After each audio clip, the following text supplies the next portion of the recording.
You heard what he had to say. He wants Tom Brady. He's coming for Tom Brady. My guest is none other than Washington rookie sensation Chase Young.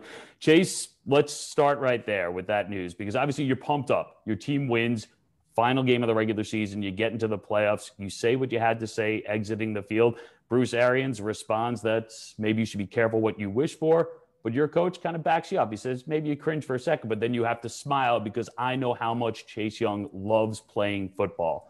It's been a few days now. What do you think about what you said leaving that field?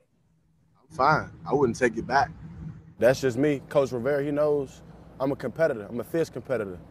We taught that at Ohio State. I mean, no disrespect, he's the GOAT. I mean, obviously he's the GOAT. And why not, I want to go at the GOAT. I want a shot at the GOAT. I have my opportunity at the GOAT. I want a shot, so why not? And I feel like, that's the mentality that we have to have going into this game. As a D-line, as a defense in general, we face one of the best ever. So we have to be on our P's and Q's, and we got to come out and hunt like dogs. So, they can make it into whatever store they want to make it into, but if you know me, you know I'm a competitor, and I'm not going to back down to anybody. I think you're earning your reputation as a game wrecker, an aggressive player, smart player. Would it mean a little bit more? I mean, you're calling him the GOAT. Does it mean a little bit more if you sack Tom Brady? Oh, definitely. It's the GOAT. It's the GOAT. You ask any edge rusher in the league who they might want to sack. Tom Brady's popping up, So it's one of those things where, why not? Why not? I know you want to sack him. I know you want to pressure Tom Brady in this game. You look ahead. Let's just talk, tactics here because their offense comes into this game on fire. Defensively, what is the best way to disrupt this Buccaneers offense? Get after the quarterback. And I feel like on our defense, that's one of the best things that we do. And I feel like the name of the game in a lot of our games is get after the quarterback because I feel like that's something that we're real good at that. And that's just something that, our D-line, all of us are first rounders. So, that's where this organization put their money in, and we got to produce, and we know that. So we going in. We talked a lot about their quarterback. Let's talk about your quarterback.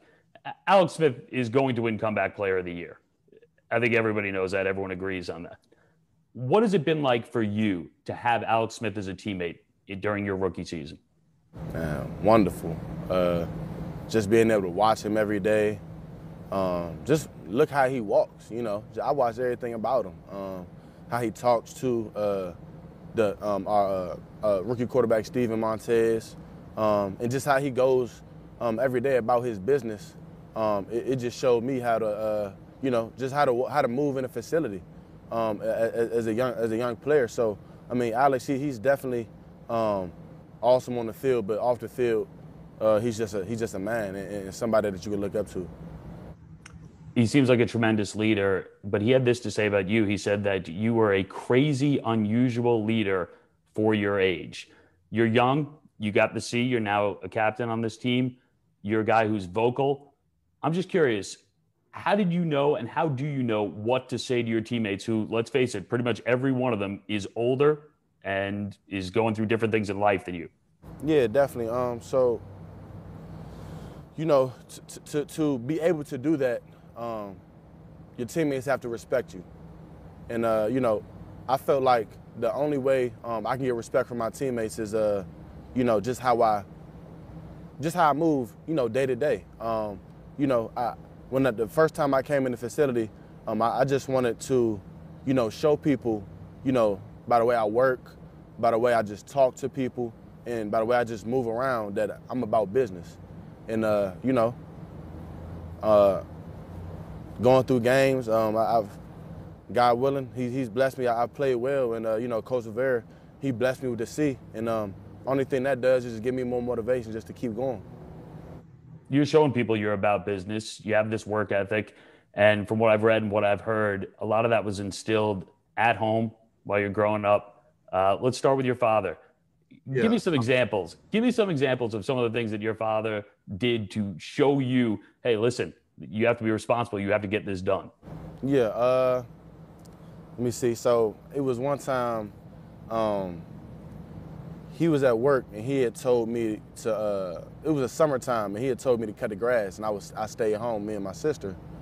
And so I'm like, all right. So it get to about, 4 o'clock. I still haven't cut the grass yet. And then I had fell asleep. So he had got home around, 7:30. It was kind of dark. And he had woke me up. He said, what you doing? He was like, you ain't cut the grass. And I was like, oh, I forgot.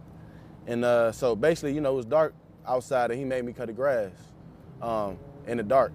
So, that's one example of,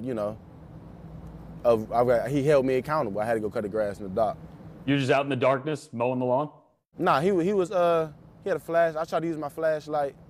It really didn't work. It was just, it was probably terrible, but, it was just one of those things where go cut the grass because I said cut the grass. Hey, yeah, said you got to do it. You got to do it. Your mom, Carla, we saw this season. Obviously, you have a strong relationship with her, but she can be tough on you as well because it was 7 games into the season and she gave you a C+ on the season. What's the explanation for the C+? My mom, she, she's hard. Both my parents are hard on me. And, them being who they are is the reason why I'm here today. Just like my dad holds me accountable. My mom, this is my job now. She's holding me accountable. Play better. Just, that my parents, they keep it black and white, clear cut. And, after she said that C+, you see a lot of stuff has changed.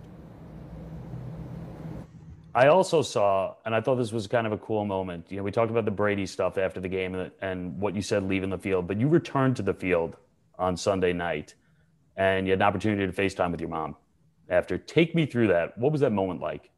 It was a surreal moment. I'm a rookie. And, found out I'm going to the playoffs. I had to go back and soak it in. I just love ball.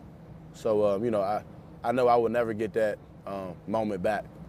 And I know probably down my career, I'm going to go back to that moment my first year, when we're here. And I can just say, and I can just remember I went back out on the field and just always keeping that moment real special for me. And she got to share it with you. Do you remember what she said to you? She was just so excited and, just telling me how proud of me she was. And it just felt good, man. Just knowing that who you do it for, you can call them and, they can just be so excited. And it just gives you motivation just to keep going every day. You're inspired by your family, but you're inspired by Alex Smith. But this is a team that clearly is motivated and inspired, obviously, by your head coach, Ron Rivera.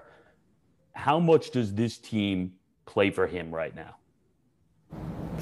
Man, we know Coach Rivera going to ride.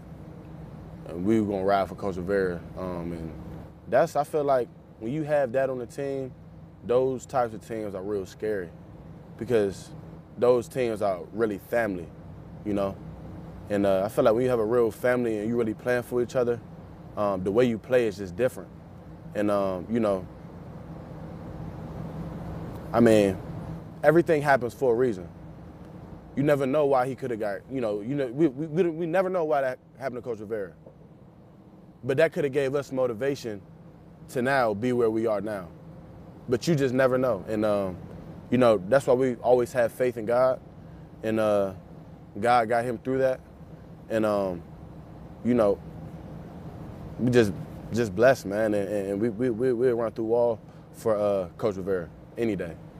I can see how much it means to you. We saw how much it meant to Alex Smith Sunday night after the game. He was talking to Michele Tafoya, and, she asked him the question, if I had told you at the start of the season that this is how it would end up, how it would finish, and that you get in the playoffs, would you believe it? And he said, not in a million years. How did you feel about this team heading into the season? Being a rookie, I didn't know. It was all a mystery to me. But only thing I knew I could have done was add just add good, I feel like, to the team. I didn't want to bring anything in the building that, would harm the team. And, I just tried to show that by, my work ethic, how I practice, how I talk to my teammates, being that Energizer bunny. And that's really just what I tried to do, man. You got the talent, you've got the commitment, the work ethic. For those who are just looking at Washington, and for that matter, really the NFC East as a whole, and just saying, hey, they got in the playoffs because that's just the way the system is, but they're in and they'll be out and we'll move on. You say to them what? We in the dance. You never know what happens when you get there. And if you know sports, if you know football in particular, when you get to the playoffs, anything can happen. That's all I have to say. One final question, because let's be honest, your game's a big one coming up. It's not the only big game coming up over the next few games. Your Ohio State Buckeyes taking on Alabama, national championship game. Obviously, a lot at stake for you personally there, but you have Jonathan Allen, you have Deron Payne on that defensive line with you. Have you guys been talking about this? Is there trash talk? Yeah. Oh, yeah, is there a bet? Is there a wager? Oh, yeah, definitely trash talking. The best. We're going to keep that in-house. But but nah, they definitely talking that trash. And I'm going to ride for my guys. They're going to ride for their guys. But it's definitely going to be a real good matchup. It's crazy that they get to play them the year after I leave because I always wanted to play against Alabama, and I never got the chance to. Well, now you get to sit and watch, and now you get to play in the playoffs for Washington. So worked out pretty well for you. Chase, thanks so much for doing this. Good luck Saturday night. Thank you. Have a good one. Hi, I'm Mike Tirico, and thanks for watching. Make sure to hit subscribe for the latest news and highlights from NBC Sports.